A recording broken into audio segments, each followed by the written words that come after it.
교회는 로마 제국에서 손꼽히는 상업 도시입니다. 다른 사람을 말로 이기는 그 학문, 수사학도 굉장히 발달한 도시이고 굉장히 많은 신전이 있었던 도시이기도 하고 다양한 인종들이 드나들면서 많은 것들, 많은 문화들이 팽배하게 퍼져 있는 도시가 고린도라는 도시입니다.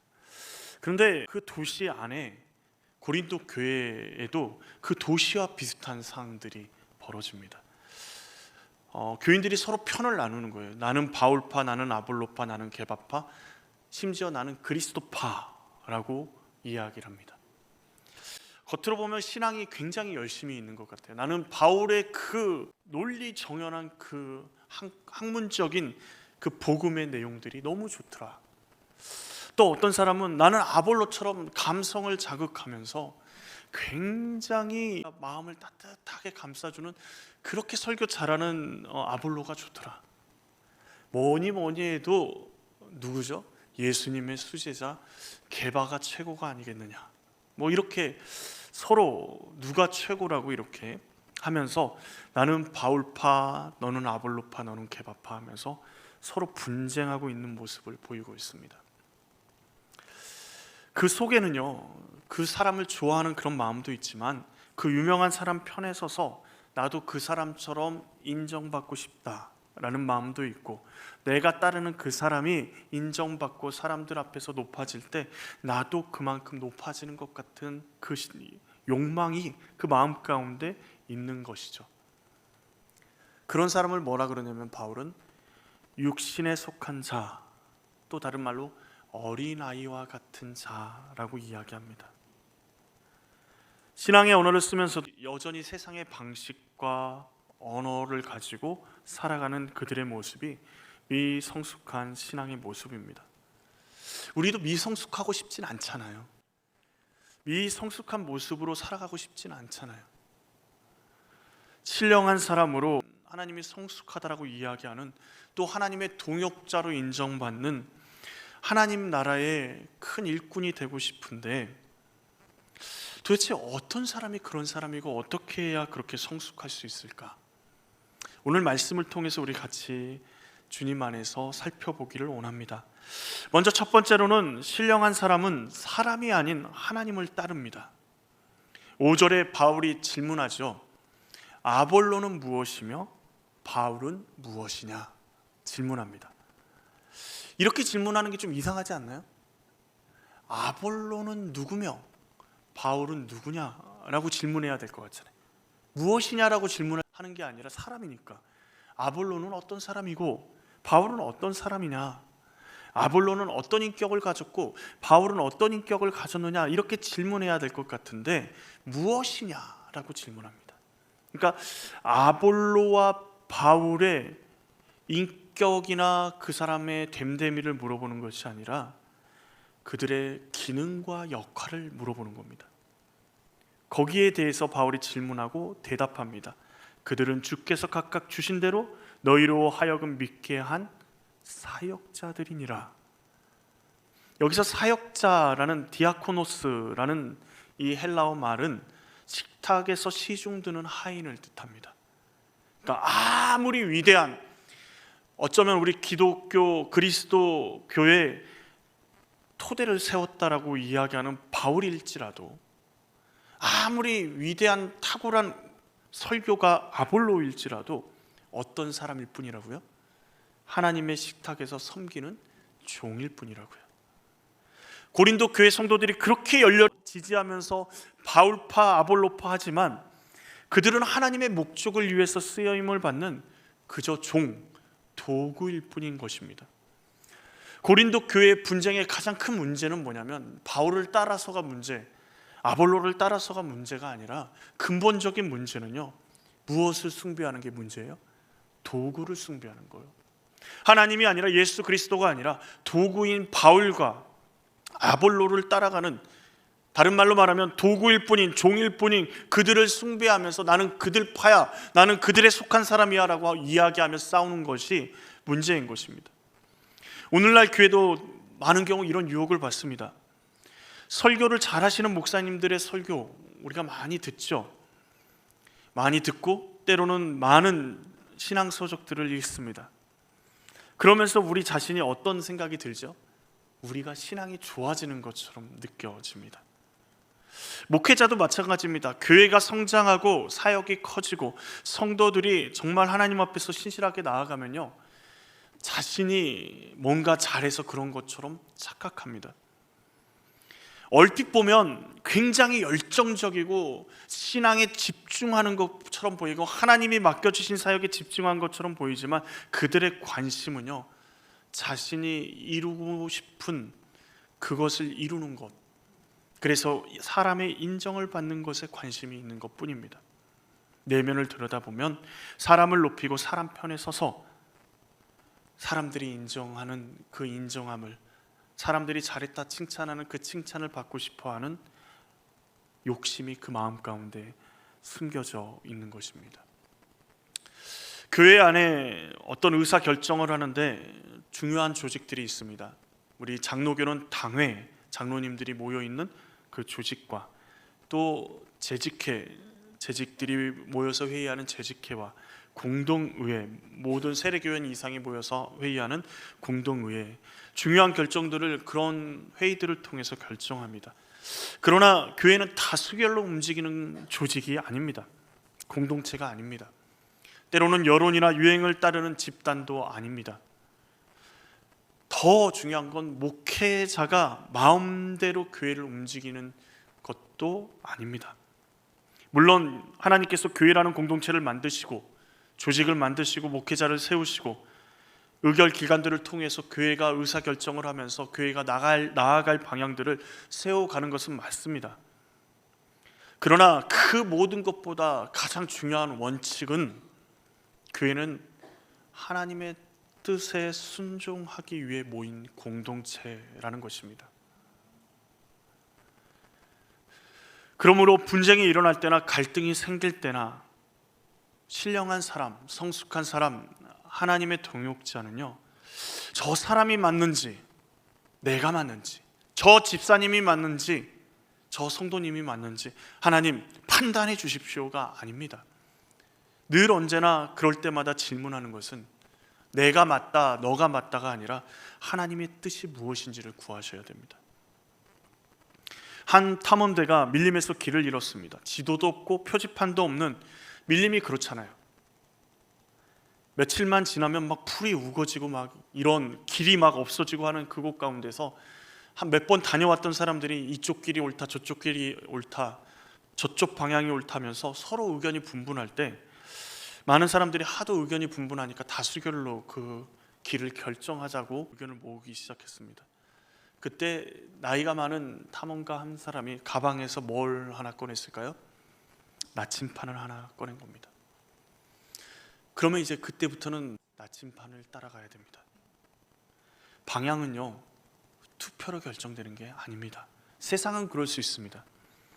다수결로 밀림을 빠져나갈 수 없듯이 우리가 이 땅을 살아가는 하나님의 몸된 교회인 우리 복음사랑교회가요, 사람의 음성, 사람의 필요에 따라서 그것들을 결정하고 나아갈 수 없습니다. 그게 올바른 교회의 모습이 아닙니다. 사람보다는 뭐예요? 하나님의 뜻이 중요한 거예요.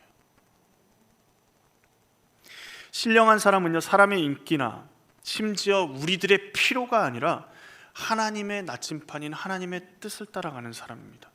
우리는 아볼로의 제자도 아니고 바울의 제자도 아닙니다. 우리는 예수님의 제자입니다. 그 정체가 분명해질 때 사람을 따라가는 함정에서 우리가 벗어날 수 있습니다. 두 번째로, 신령한 사람은 자신의 역할에 충성하고 결과는 하나님께 맡기는 사람입니다. 바울은 6절에서 자신과 아볼로의 역할을 농사에 비유합니다. 나는 심었고 아볼로는 물을 주었으되 오직 하나님께서 자라나게 하셨나니. 바울은 고린도에서 처음 복음을 전해서 심었습니다. 그리고 아볼로는 그 후에 세워진 교회에 와서 그들에게 물을 주며 그들을 성장시켰습니다. 둘 다 필요합니다. 씨앗을 심고 물을 주지 않으면 씨앗은 자랄 수가 없죠.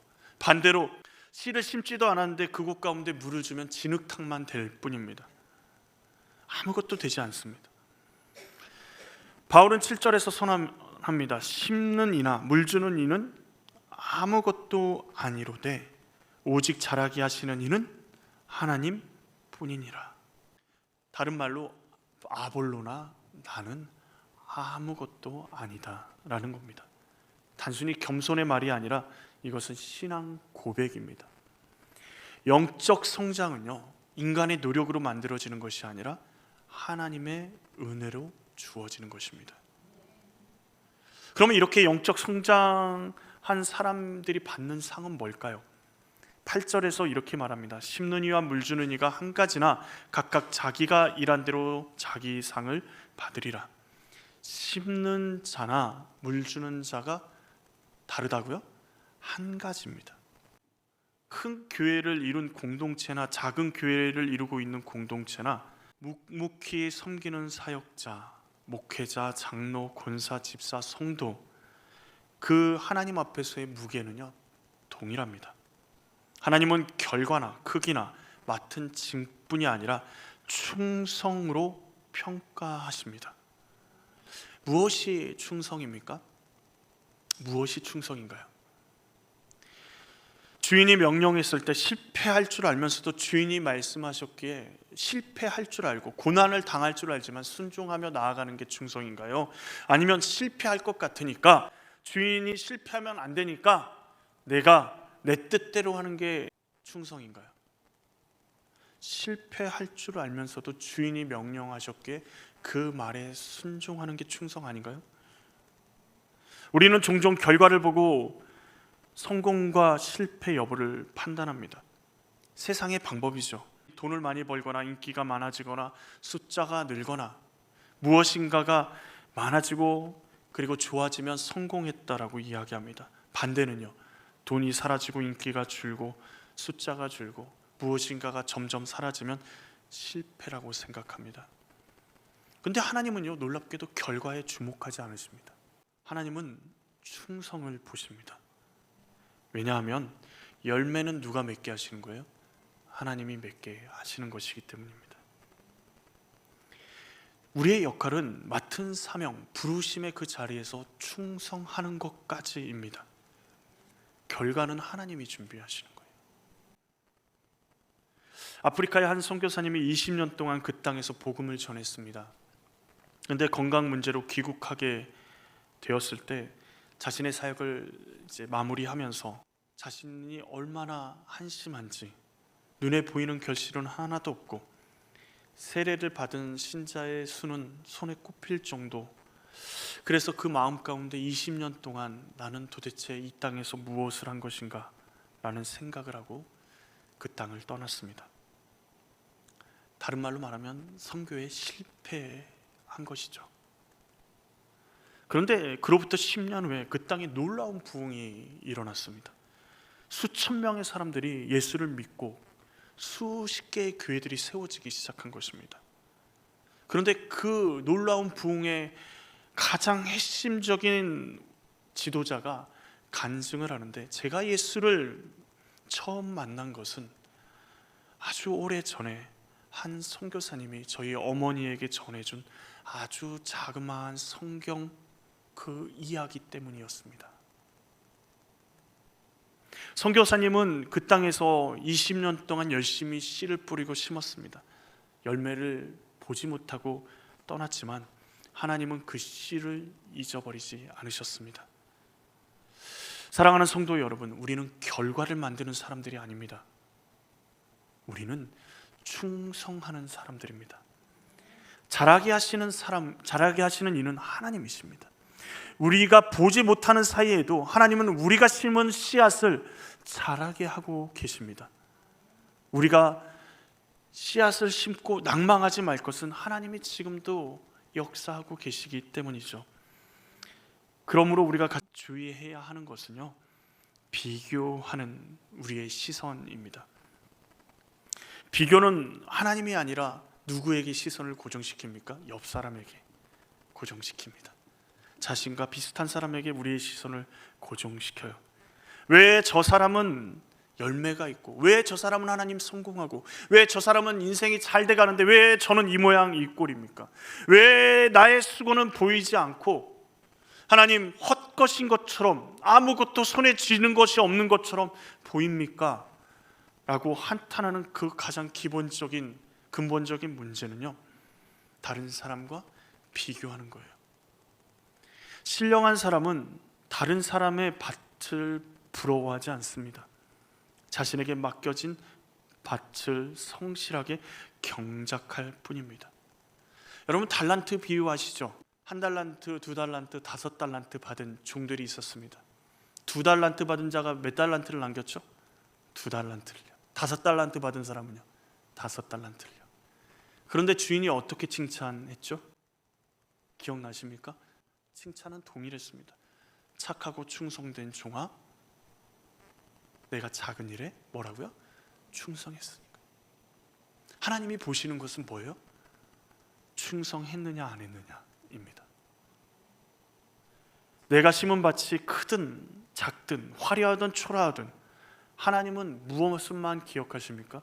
충성만 기억하십니다.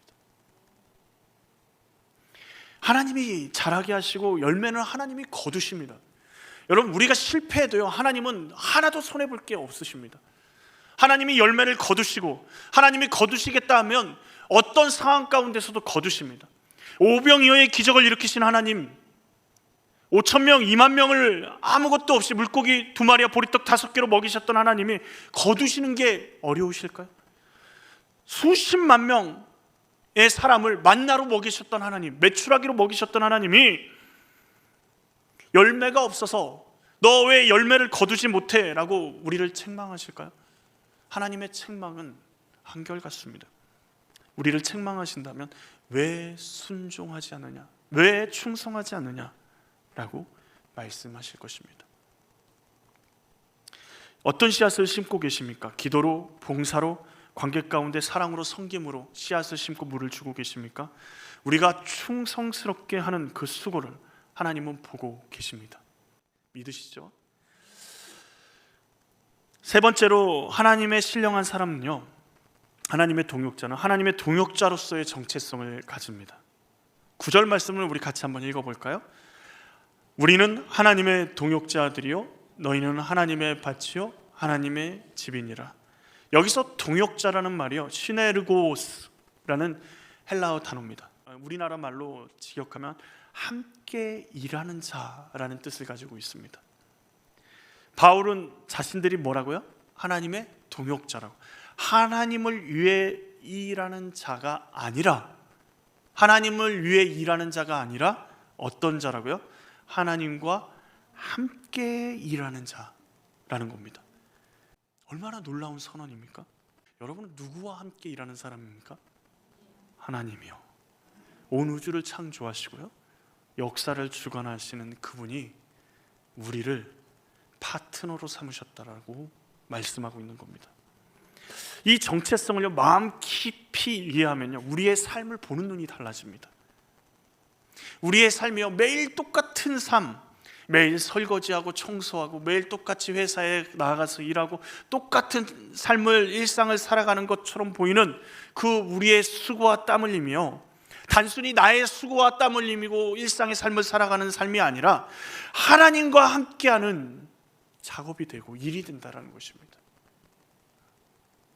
내가 전하는 말 한마디, 내가 드리는 기도 한 줄, 내가 섬기는 그 손길 하나가 누구의 일이 됩니까? 하나님의 일이 됩니다. 어제도 우리 남성교회 회원들이 다 나오셔가지고 교회 천장 보강 공사를 하는데 한 분 한 분이 너무도 귀하더라고요. 또 우리 교회 보이지 않는 곳에서 말하지 않아도, 누가 이야기하지 않아도 보이지 않는 곳에서 섬기시는 분들이 얼마나 많은지 모릅니다. 섬기고 그것에 대해서 내가 했다라고 티도 내지 않으십니다. 왜요?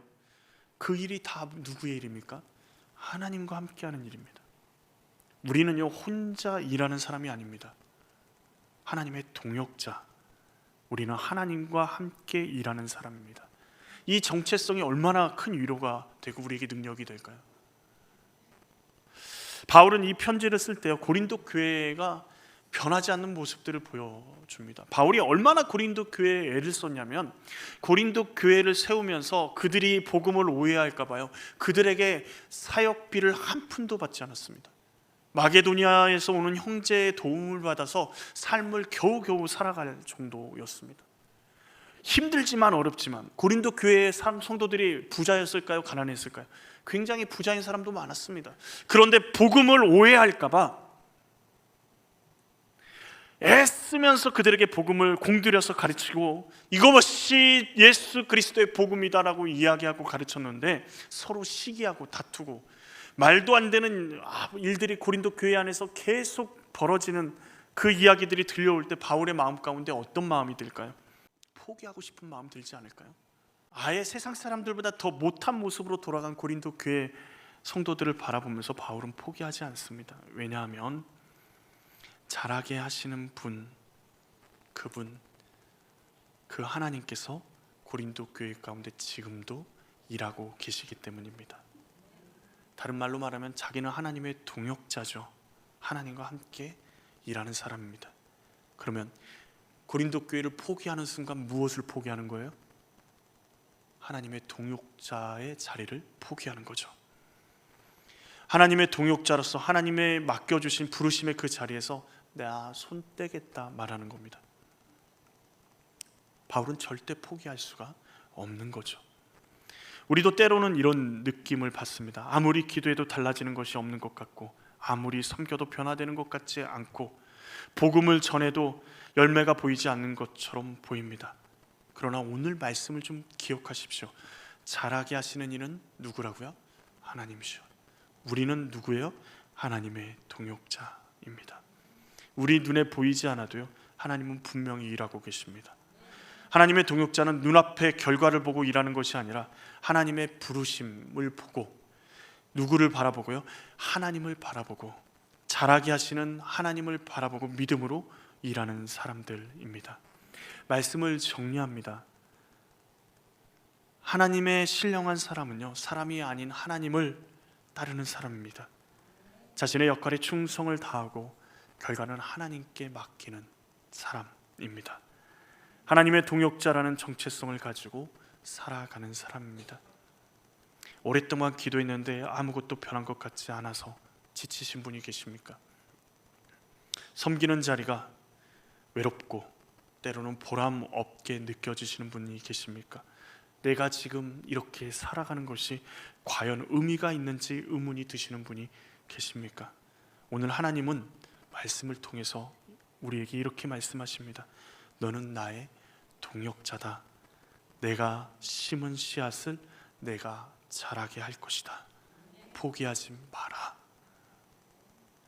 오늘 우리가 드리는 기도의 한마디가 누군가의 인생을 바꾸는 놀라운 씨앗이 될 수 있습니다.